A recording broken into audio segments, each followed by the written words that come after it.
Hello hello hello ఇప్పుడు వచ్చారండి పవన్ కళ్యాణ్ తెలుగుదేశం మిత్ర కలిసి ఉన్నాయి కాబట్టి మేడం గారు పిలుపు మేరకు మేము వచ్చాం. మరి వచ్చినప్పుడు కనీసం మరి లోపల మీటింగ్ వేసుకున్నాం, కనీసం ఇక్కడ అంతమంది చూస్తున్నాం కదా, కనీసం వచ్చి జనాన్ని కనిపించి ఆయన నమస్కారం పెట్టేసి వెళ్ళిపోతే సంతోషం అని చెప్పేసి మేము అనుకుంటున్నాం. మరి అలా వెళ్ళిపోవడం మరి నిలిచిపోసినట్టు కదా, పొద్దున వచ్చాం మేము కాబట్టి కలిసి కూర్చున్నాం.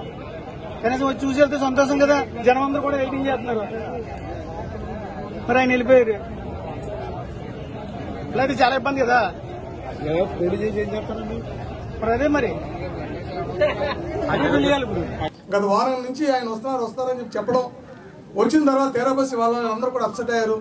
అవతల పార్టీ వాళ్ళు ఇప్పుడు మూడు కొట్టినంతగా తోడుకోవాలి దెబ్బనంతగా అన్నట్టు వాళ్ళు ఎప్పుడే పరిస్థితి మన మీద కామెంట్లు పెట్టాలంటే పరిస్థితుల్లో ఇటువంటి దురదృష్టకరం. ఇవి జరగకుండా ఉండాలి అంటే వీరాశ్రమం మండలం వీరాశ్రమే, రూరల్ మండలం రూరల్, టౌన్ కాల సపరేట్ గా పెట్టుకుని వాళ్ళతో ఇంటాక్ట్ అవ్వడానికి ఆయనకు కూడా ఇంకా బాగుంటుంది. కాబట్టి ఆ విధంగా ప్లాన్ చేస్తే మేము వస్తాం.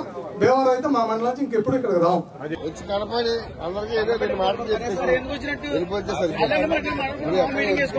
పొద్దున్న నుంచి వచ్చే కదా వచ్చి 2 గంటల నుంచి కనపడకుండా రావడం అది చాలా పద్ధతి.